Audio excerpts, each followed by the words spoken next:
বাকিলা কবাতে ৰেনি ৰেনি দেখাও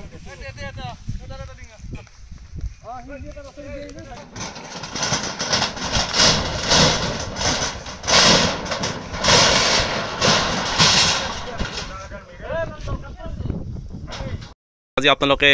বহু অবৈধ ঘৰ বুলি কৈ ভাঙিছে কি ক'ব ইয়াৰ ওপৰত নিশ্চয়কৈ ক'ব লাগিব আছে হেংদাং লোৱা নাই দলে হেংদাং ৰক্ষা নাই হেংদাং লোৱা নাই লাঠি হাতত ল'ব লগা হৈছে আজি মানে এই কাৰণে ল'ব লগা হৈছে যি হেকৰা পশুধন গৱেষণা কেন্দ্ৰৰ মাটি শ বিঘা মাটি বেদখল হৈ আছে বৰ্তমান প্ৰায় ৰাতিটোৰ ভিতৰতে 400-500 ঘৰ মানুহ ইয়াতে বহিছে আমি খবৰ পোৱা অনুযায়ী আজি খবৰ পাই তৎকালীনভাৱে ইয়াত উপস্থিত হলো আপোনালোকে হলে তাক আমি ধন্যবাদ জনাইছো আৰু আপোনালোকে অহা উমান পায় তেওঁলোকে পলাই পত্ৰং দিয়ে আৰু আমি এটাই দাবী জনাইছো যি মুখ্যমন্ত্ৰী অসমৰ মুখ্যমন্ত্ৰী ডাঙৰীয়া হিমন্ত বিশ্ব শৰ্মাদেৱে যি পদক্ষেপ লৈছে উচ্ছেদ অভিযান তাক আমি হলক লৈছো যি অবৈধভাৱে বেদখল কৰিছে আমাৰ অঞ্চলতো তাক আমি উচ্ছেদ দিয়াৰ কাৰণে দাবী জনাইছো এই সংক্ৰান্তত মই নগৰপালিকা চক্ৰ বিষয়া ৰাজচক্ৰ বিষয়া উৎপল কুমাৰ ডেকা যোগাযোগ কৰিছিলো তেওঁলোকৰ ফোনত বাৰ্তালাপ হল নিশ্চয়কৈ সহযোগিতা আগবঢ়াব তেওঁ কল আৰু মাননীয় মুখ্যমন্ত্ৰী হিমন্ত বিশ্ব শৰ্মা ডাঙৰীয়াৰ কাৰ্যালয়ত যোগাযোগ কৰিছো নিশ্চয়কৈ আশ্বাস দিছে তেওঁলোকে আৰু আমি চৰকাৰলৈ এতিয়া বাট চোৱা নাই যেহেতু আমাৰ ভূমি আমাৰ অঞ্চলৰ ভূমি আজি আমি হাতে কামে লাগি গৈছো আৰু অনাগত দিনত বহুত কেইটা ঘৰ ভাঙিলে আমি বহুত আঘাতপ্ৰাপ্ত হলো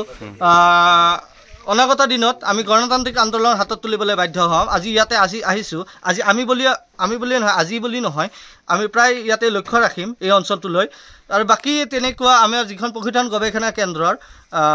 গৱেষক আছে ছাৰে ক'লে বেয়া পাব বাকিখিনি নকওঁ ছাৰে বেয়া পাব ক'লে বাকিখিনি নকওঁ আৰু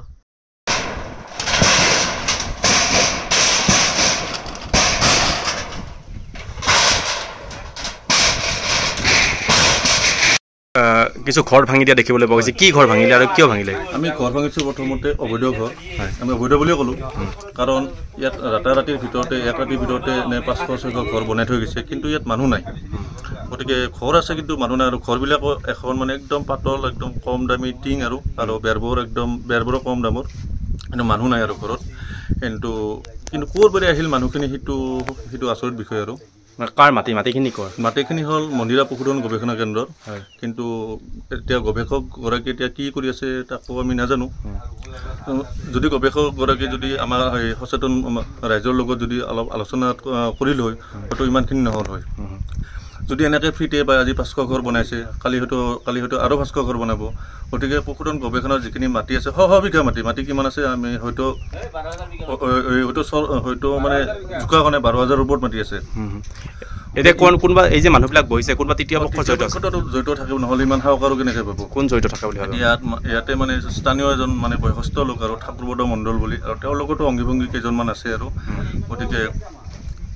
কি কাৰণত মানে তেওঁলোকে এনেকৈ যিবোৰে মাটি দিছে ঠাকুৰবদ মণ্ডল তেওঁ নিজে আছে চৰকাৰী মাটিত আছে তেওঁ নিজে চৰকাৰী মাটিত থাকি কিনে তেওঁ যে আৰু বেলেগক মাটি বুজাব পৰা হ'ল সেইটো হ'ল লক্ষণীয় বিষয় টকাৰ লেনদেন হৈছে নেকি টকাৰ লেনদেন মানে প্ৰত্যেকটো পৰিয়ালৰ পৰা শুনামতে আমি 5,000 10,000 20,000 যাৰ পৰা যিমান পাৰে আৰু এনেকৈ টকাবোৰ সংগ্ৰহ কৰি নিজে খাই না কোনোবা অফিচাৰকে দিয়ে গতিকে সংগ্ৰহ কৰাতে কৈ আৰু ওপৰত দিব লাগিব বুলি কয় এতিয়া ওপৰত বা ক'ত দিয়ে এতিয়া মানে সেইটো মানুহবিলাক ক'ৰ মানুহবিলাক মই জনামতে এতিয়া চমৰীয়া বৰালিমাৰা নগৰবেৰা বেলেগ মানে সম্পূৰ্ণ বেলেগৰ মানুহ আৰু মানে আমাৰ ইয়াত স্থানীয় মানুহ কোনো নাই আৰু ইয়াত দখল কৰিছে হয় গতিকে আমি অসমৰ মাননীয় মুখ্যমন্ত্ৰী ডাঙৰীয়াক এটা অনুৰোধ জনাইছোঁ এই স্থলীৰ পৰাই যে অতি সোনকালে পশুধন গৱেষণা কেন্দ্ৰৰ মাটিখিনি মুকলাই কৰি দিব লাগে আৰু নহ'লে আমি ইয়াতকৈ আৰু যদি আমি আজি 10টা ঘৰ ভাঙিছোঁ হয়তো আমি বেলেগ ব্যৱস্থা ল'ব বাধ্য হ'ম চৰকাৰী বিষয়াক মানে বাদ নাচায়ো আমি হয়তো ঘৰবোৰ আৰু ভাঙি দিবলৈ আমি বাধ্য হ'ম